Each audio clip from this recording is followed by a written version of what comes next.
Hi, Trojans. So we're going to continue on our series with the 10 tips for student-centered learning in any classroom. And we are now on our fifth tip, and that is the project-based learning. This is one of my passions. I love project-based learning in the classroom. And I love this quote that I have on this slide here: by giving students a choice, you give them voice. So I'm going to show you some examples of some project-based learning that I have done in my classroom. I have done pretty much the same type of project for a couple of years now. I modified it when I switched over from English to Avid, but using kind of the same guidelines, kind of the same projects. Now, I will say there's some tips for creating successful project-based learning. And I'm going to show you an example that I did in my class as kind of like the end of the year, end of the unit example. But you can kind of do project-based learning for anything, and it can be a big scale project or it can be a little scale project. But some things that I found to make successful project-based learnings was to have organized resources and materials. So how are you showcasing these to students? I gave my students a lot of choices with their project-based learning. So it was really important to have everything kind of organized and easy to find and ways for them to kind of guide their own learning. The other thing is have a defined timeline. So when exactly each component of the project is due, and to have clear and defined timelines for that. I like to give that timeline at the beginning of the project, and then so that students can kind of look ahead to see where this project is going. And then of course having like defined due dates when we're actually working on the project, and chunking the project so that students aren't just kind of like left to their own devices, but chunking the project in kind of more manageable pieces. The other thing with project-based learning, it's really important to have clear expectations and rubrics. I'm going to talk a little bit more about rubrics next time, but I love rubrics because it allows students to turn in any sort of project, like really to have defined choices. But the rubric allows me to kind of narrow it in and focus on the key ingredients that I'm looking for. And then have a common submissions thing. So like, are they all turning it into Google Classroom? How are they turning in this project so that, for one, it's easy for you? So I've done this where I've had groups, like we have a shared doc that everybody contributes to. So I have all their links and everything all on one document, or, having it uploaded onto Google Classroom. So however you're going to go about turning it in, I really make sure that's clear, because it can really get easy to get kind of bogged down by the details and kind of like all of a sudden really overwhelmed. So the two examples I'm going to show you one is from my Unit 5 project that I converted when I was teaching English 10. And so I took Unit 5 and I took the skills and the standards that we were learning in Unit 5 and I converted it into a project-based learning. And then I then took that one when I switched over to Avid, and then I transformed it into a community project. So kind of fitting the needs of my two classes.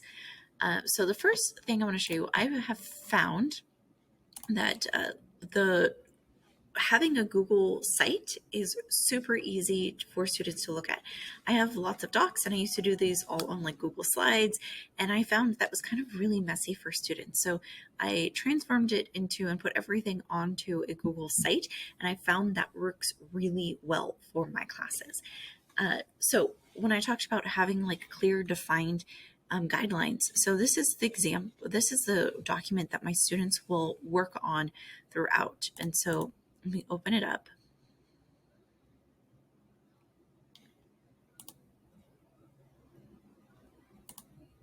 Let's see if my camera switches over with me. Okay, so looking at this, I give them a timeline. Now, I'm going to preface this and say that this exact project was suited for distance learning. So this is when COVID first hit, that funky semester.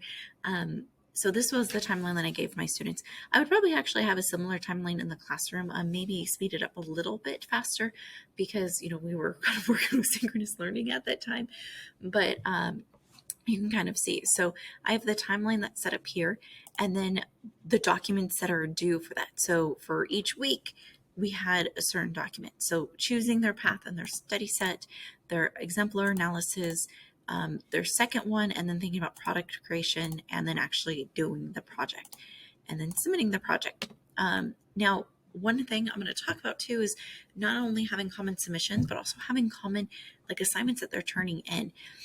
So with this particular project, this one, I really allowed them to have free reign. So for this, they had to choose a genre. So for out of the bat, I have students that are going to be analyzing podcasts. Some are going to be analyzing poetry. Some are going to be analyzing film and documentaries. Some are going to be doing visual arts, such as dance and looking at paintings. And then they could also choose a novel and short stories and essays. So I gave them a ton of different options to choose from. And so it can get really, really wild in the classroom, or feels like really out of control. But this is where kind of having things set up in advance really, really helps. So I know I have thrown this together. Like when I first started this project years ago, I kind of threw it together last minute and it worked out fine. But has, I kind of refined it through the years, and having kind of like spending some time on the front end means I'm not having to work as much as they're doing the project, and it really helps to define it. So with these exemplar texts, I had them as some recommended exemplar sources. So first they were just analyzing they like picked the type of media they wanted to study and then analyzing exemplars. So like looking at serial podcasts or looking at certain poems that were in our springboard book or at the Poetry Foundation, looking at Google Arts and Culture or different resources. I had a student that really wanted to do dance, so I went and found some resources for dance so that she could look at some dance things and start analyzing dance. And so having this, like really giving them the choice to see what they're into. Commonly, I'll see a lot of students go towards like the podcast and go towards like the film or documentaries or like the visual arts is where most of my students landed on. And that was kind of common throughout the years. And then they filled out the same document. So when we had like their first week, they filled out that same document. So no matter what they were analyzing, they had to fill out the same document for it. So you can see in this little like slide thing here, I gave them an example of what I wanted them to fill out. And then they gave me a summary, questions about the text, what specific language or images are used in there, specific vocabulary for their study set. So one of the first weeks they did is looking at vocab words specific to the type of media that they were studying. So if they were looking at film, like cut is, a film term. And so looking at specific things like that. So having them turn in the same document and analyzing their text in the same way was super helpful. So if you're doing project-based learning and you want students to have kind of full reign, give them some guidelines, give them some boundaries by having them all look at the same stuff. And then looking at the project creation. So one thing that I have my students do at the end of their projects is, again, they are filling out the same document. And so it's thinking, it's going to switch over in just a second. So looking at the type of their project. So again, having that common submissions for students. So looking at like linking their projects here. If they worked, I let them choose, really gave them all the choices. So they could work by themselves or with group members, the type of media that they were studying, and then the synopsis. So we went over what is a synopsis versus a summary. And then how does, for English, this was our theme for the year was culture. And so talking about how does this final project relate to culture? And kind of looking at that. Now, for this particular project in English, I also gave them two options. So one was a detailed analysis. So they're like creating analysis of the art or the podcast or whatever they were studying. They're creating a detailed analysis of that. So I gave them options. This is some helpful guides to kind of narrow down their analysis. Or their option two was to do original creation. And so they could create their own based on what they studied and learned. And based on what type of media they were doing, I also have resources for that. Now, some of the videos I need to update because they're no longer there, but I gave them choices. And then I just found on YouTube, like tutorials on that specific thing. So I'm not having to like create or explain everything. it's all right there. So depending on the type of media, I also gave them resources to use. Now, if you want to borrow and steal this website for your classes, go ahead. Take what you need from this, because I have a lot that's already set up already. But this was really great because it really gave us an option. Now, I first mentioned that this was during distance learning. So this is when grades were optional. Like they did not have to do it. They didn't have to attend classes. And these are the projects that my students did during distance learning. So I had one student that did an essay looking at just perceiving culture and talking about culture and taking different quotes from things. I had a student group that did a podcast talking about the coronavirus and their experience of it. One student decided to look at Samurai's life because he was really passionate in the Japanese class, and so he wrote a poem based on it. Having students that did film. One student studied dance and wrote a cultural aspect of it and cultural essay from it. And so these were all projects done during distance learning when grades didn't matter. And I think this is just incredible. This student here, she studied the artist, and then she went above and beyond. She analyzed it. So she created a website that analyzed the art and looked at the art. And then she took it a step further and she created her own painting in the style of the artist. Incredible stuff here. And this is way more than I could have asked for, especially during that time. And I think this is one of those things that really kind of spoke to me and kind of was an aha moment for me, that when students are passionate about something, when students are passionate about something, they're going to go above and beyond. And their writing shows that. The writing went above and beyond. Their writing, I honestly didn't give them much direction besides, saying write this essay. Usually we would have peer reviews, but we didn't during this time, and their writing was incredible. So I think it really kind of spoke to me during that time too, of what, when students are passionate about something, when they have control over their own learning, they're going to go above and beyond. And so this is just an example of the list of things that we analyzed and we watched and we read that students chose to do, again, during distance learning time, which is amazing. I did the same thing for my AVID classes. And so for AVID, instead of having it about culture and really looking at culture, we looked at an issue in our community, because we were really community focused in AVID. And so looking at issues in our community and then looking at resources again.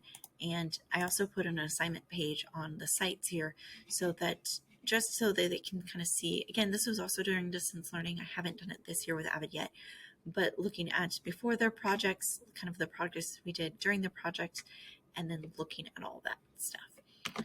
Now for the classes, for the distance learning one, I created a website for them to showcase their work. So this is their final projects, and they actually went and showcased all of their work with it.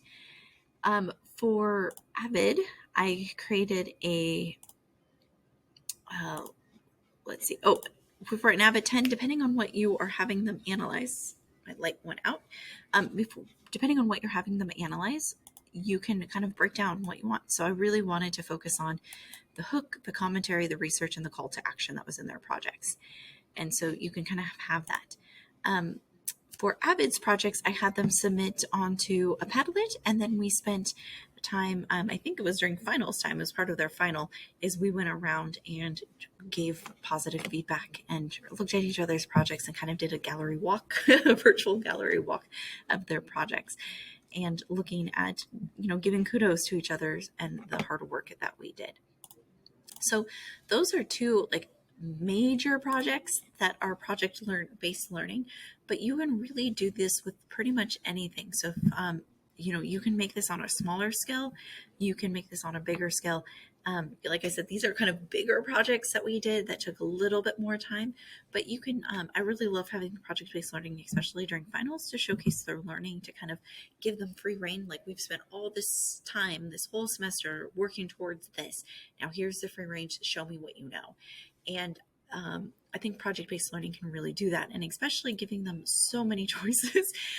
You don't have to go crazy with the choices like I did, but I think even just allowing them to work with groups or not, allowing them to kind of really kind of give some choice in their learning and to how they're going to show you what they know. And again, having the rubrics really, really help with that. And I'll dive more into the rubric with it. But no matter of their project, no matter if it was a podcast or if it was a painting or what I was looking at, the product, the rubric just stayed the same. So I'm looking at like a guiding focus. I'm looking at the organization of the project and the use of language of the project. So idea, structure, and use of language, all of that stayed the same no matter how they're showcasing their work. So being able to build a rubric that is broad enough to encapsulate choice of projects, but then also really getting down to the nitty-gritty skills that you want students to look at. So I would love to help with project-based learning. Again, this was a big scale project, but you can tone it down. You can make it to wherever you want. But if you would like me to come to your PLCs and talk about how you can turn a unit, how you can turn a maybe an essay that you already write, or a group project that you do, or you would like to turn something into a project-based learning for any subject, I would be more than happy to come to your PLC and talk about how we can make this work. And again, feel free to steal any of the resources that I have available. I'll post them in the description below. All right, everybody, have a great day, Trojans.